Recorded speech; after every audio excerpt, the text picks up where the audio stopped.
Bom dia, terceiro ano, tudo bem com vocês? Então, a gente vai para começar o livro novo agora, com mais um conteúdo. Eu fiz um esquema aqui, né, de resumo para vocês. Vou falar um pouco sobre a nova literatura que a gente vai estudar. Nossa aula hoje, nossa videoaula hoje é a página 8 e a página 9, e a página 12 e a página 13, em forma de conteúdo. Exercício da aula vai ser a página 5 até a página 7. Tá bom? Nós vamos falar hoje sobre a cultura literária no contexto contemporâneo. Esse contexto contemporâneo é praticamente a atualidade, né? Depois que nós passamos a arte moderna, né, a literatura moderna, e a gente vai entrando agora na contemporânea. Então, a gente sabe que muitas mudanças ou transformações ocorreram de 1960 até 1990, né? A economia foi sendo modificada, agora a gente já não vai ter mais só a agropecuária, agricultura, a gente vai ter agora as indústrias, as fábricas, e novos serviços eles foram surgindo nesse período, né? Com o surgimento dessas novas formas de trabalho, lógico que a desigualdade social ela também foi ampliando, ela também foi aumentando, né? Justamente por causa dessas mudanças. Já era uma coisa que já existia, e aí elas começaram a persistir. Por quê? Por causa do êxodo rural. Muita gente vinha, por exemplo, do Nordeste para os grandes centros em busca de trabalho. E aí aquela aglomeração, e nem teria tanto assim, como é que a gente vai dizer, espaço para todo mundo, né? Para todo mundo, assim, tipo assim, ter uma boa casa, ter uma boa alimentação, né? Então vão surgindo as favelas e aquilo tudo vai acontecendo, todas essas transformações elas vão ocorrendo aqui no Brasil, tanto na área social quanto na área cultural também, né? A globalização, a massificação da cultura e o consumismo ajudaram a importar a cultura literária, né? A gente, por conta disso daí, por conta dessa massificação, o que acontece? A nossa cultura, a nossa literatura, ela também passou a ser uma literatura assim, de mais libertação, uma literatura mais enganjada, e nós começamos com isso a exportar, colocar para fora aquilo que era nossa cultura literária, né? E por que isso vai acontecer?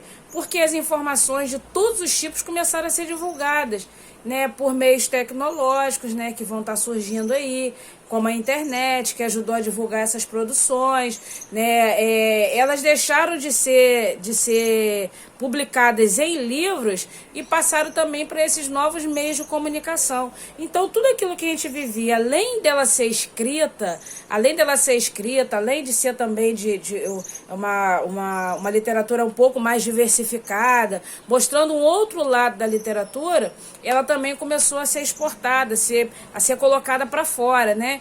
Não no sentido de exportar, de levar daqui para a Europa, não. Ela começou a ser divulgada, abriu um leque maior para essa literatura no mundo, através do quê? Desses novos meios de comunicação.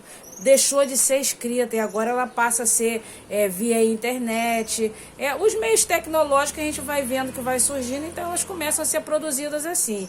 Quer dizer, mesmo com tantas transformações, a literatura ainda continua fazendo o seu papel, né? Que é registrar a sensibilidade, que é registrar os sentimentos, as emoções daquele que escreve, do eu lírico, do poeta, né? O papel ela permanece o mesmo, independente dessa grande divulgação que tem, né? A literatura ela acabou se relacionando com novas formas de linguagem, como as mídias, né?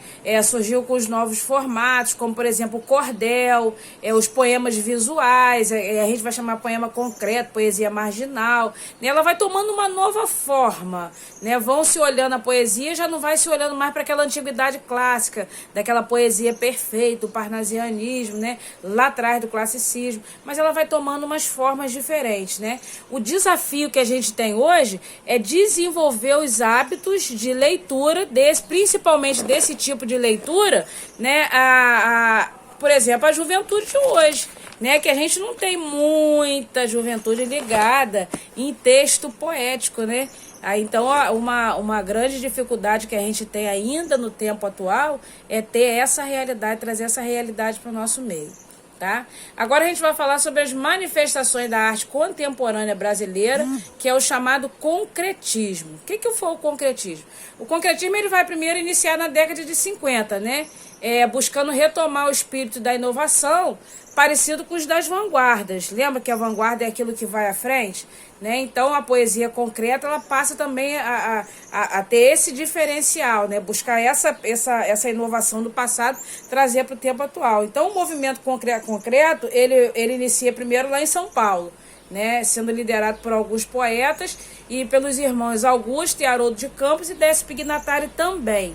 Né? São os autores que vão impulsionar o concretismo no Brasil.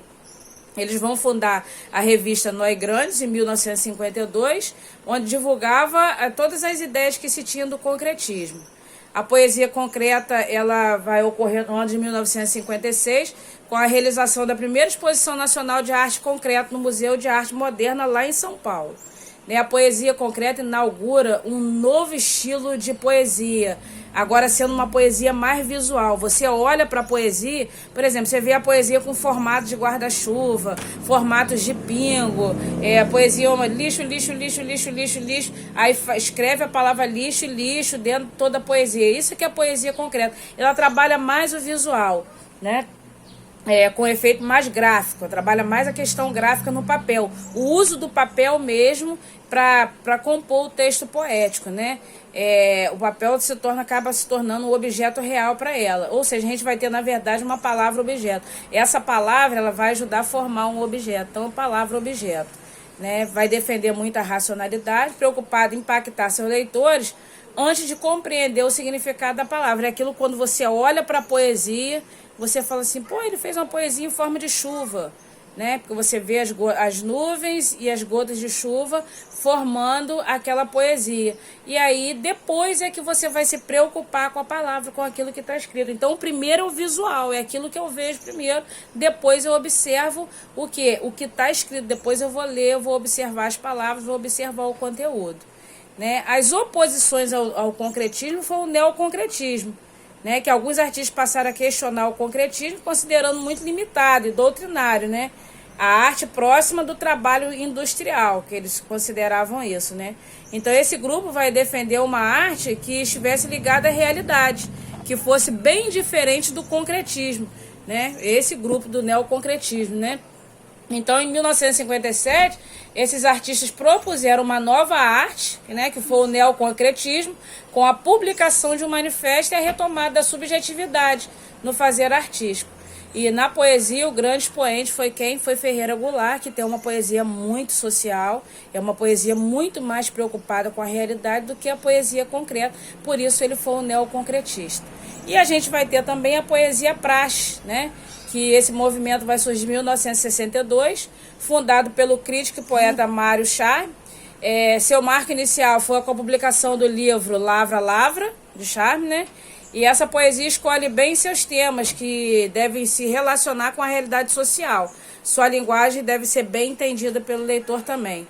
Cassiano Ricardo foi um outro poeta que fez parte dessa poesia praxe, né? Que ela é ligada à questão social, à realidade social, e ela é uma linguagem bem fácil para quem está lendo.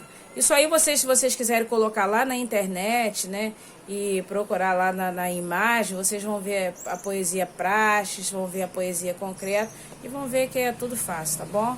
Um beijo, crianças, fique com Deus.